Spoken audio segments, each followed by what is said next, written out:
Okay, mga ka-ERSA, good afternoon o kaya good morning sa inyo kung anong oras nyo ito napanood. So, nandito tayo sa may Sogo Cainta. Meron tayong ditong just dispenser. Ang problema nito, okay yung compressor niya at nagdi-delay yung andar niya. Minsan umaandar siya, minsan hindi. So, ang preliminary na kailangan nyo i-check mga ka-ERSA, ito yung switch na to. Kasi minsan nagkakaroon tayo ng confusion dito kasi may ilaw to, nakaparallel to. Minsan, pag luma na yung switch natin, malalaman natin kung burned na yung ano niya, yung contact niya. So kung may burned siya, pwedeng sa ilalim niya umiinit na rin yan yung contact niyan. So bago kayo decide na magpalit ng compressor, i-check nyo muna yung CSR niya, common starting, common running, and then starting running. Yan. So kasama nga pala dito sa Sogo Cainta, matigas na maintenance nila. So, eto mga ka-ERSA, yun lang ang kailangan. Eto naman, wala to dahil sa ano lang to, pantimpla lang to mga ka-ERSA. So, i-check na namin to ngayon mga ka-ERSA. So, eto rin nga pala, i-check nyo ha, yung overload. Yung eto pala, overload. Eto PTC relay ang tawag dito. Ganun lang naman kadali. Gusto nyo i-bypass yun, dito kayo mag-check PTC relay, and then dito sa overload 220 volts yan, kailangan may masukat kayo, hindi magdadrop yung supply nyo dyan bago kayo mag-decide na ang compressor ang problema. Okay mga ka-ERSA, meron na akong supply dito at i-check na lang natin yan kung magra-run na siya. Kung hindi siya magra-run, okay ang compressor natin, voltahe ang babasihan natin, kailangan nyo magpalit nito. Okay? Juice dispenser to mga ka-ERSA. Okay, thank you and God bless. Okay mga ka-ERSA, balik tayo. So sa nakikita nyo, likod to ng juice dispenser natin. Okay.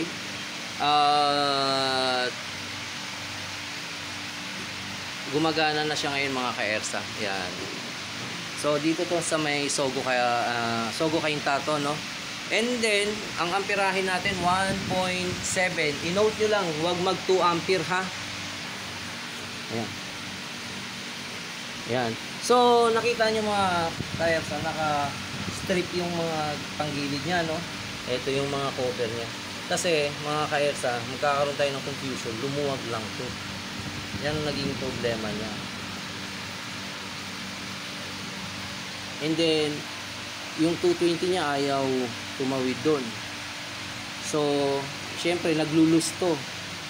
Yung ano niya, yung terminal niya. So hinigpitan ko lang lahat yan, nilinis ko yung terminal niya, and then yan, tinesting ko na siya. Kasi yung compressor, pag na-test mo siya na maayos, yung compressor niya, yung winding, yung CSR niya, okay, doon ka lang magko-concentrate mga ka-ERSA, sa PTC relay, overload, sa mga terminal niya, sa switch niya, yun lang mga ka-ERSA. And then one thing, para malaman mo kung tumatakbo yung compressor mga ka-ERSA, hawakan mo to.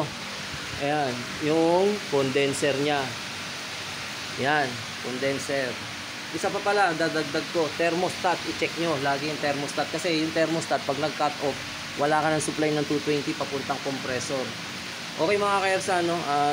Nag-o-observe na lang ako dito. For the meantime, dito ko muna tatapusin yung video natin. Okay, thank you and God bless. Okay mga ka-ERSA, recap tayo, no? So, pag na-experience nyo to, may power siya. Ang i-check at ayaw umandar yung compressor nyo. Ang unang i-check nyo, check nyo yung compressor nyo. Kasi ang sinabi sa akin dito, bumibitaw yung overload niya. So, chinek ko yung CSR niya sa recap natin.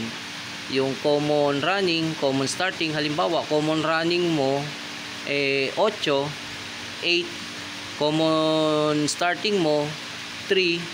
So ang starting running mo, pagka mineasure mo siya, i-add mo lang 8 plus 3, ganun lang. So 11 ang matototal dyan. Ngayon pagka okay siya, i-check mo yung mga terminal mo. Ito yung mga terminal na to, kung maluluwag siya, and then yung overload mo, kung may contact pa siya, natitester naman yan, continuity test, and then yung PTC relay mo. Pag once tumawid dyan yung supply mga ka-ERSA at hindi pa rin siya umandar, i-check mo naman tong thermostat mo. Yan, kailangan may continuity yan. Ngayon mga ka-ERSA, Ang tamang amperahe niyan, nandiyan lang yan. Naglalaro siya sa 1.7 at pagka umakyat siya ng 2.5 mga ka-ERSA, ang mangyayari niyan masyadong kung umaandar ang compressor mo, siguro masyadong mataas ang karga mo, ganyan. Pero kung standard pa yung karga niya, may problema yung compressor mo. Okay? So ayan mga ka-ERSA, nakikita nyo nagmo-moist na siya. So malamig na siya, and one thing para malaman mo na umaandar yung yung compressor mo, hawakan mo to dito.